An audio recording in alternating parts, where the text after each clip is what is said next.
හික්කඩුවේ සුමංගල හාමුදුරුවෝ 36 වතාවක් ත්‍රිපිටකය කියවලා තියෙනවා.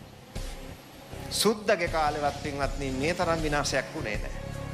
කාලිංග මාගේ 1215 මුළු අනුරාධපුර පොළොන්නරු මුළු භූමියම පොළොවට සමතලා කරා. එයාටවත් මේක විනාශ කරන්න බැරි වුණා. චෝල කාලේ මුම්මඩි චෝල මණ්ඩලම් ජගන්නාථපුර ලංකාවේ නම් පවා වෙනස් කළා. චෝල බලේ පැතිරිච්ච කාලේ සොලින්ටවත් මෙරට විනාශ කරන්න බැරි වුණා. පෘතුගීසියාව, ලන්දේසියාව, ඉංග්‍රීසියාව බුදුන්ගේ නම කීමත් බුදු පිළිමයකට වන්දනා කිරීමත් දඬුවම් ලැබිය හැකි වැරද්දක් කිව්වා.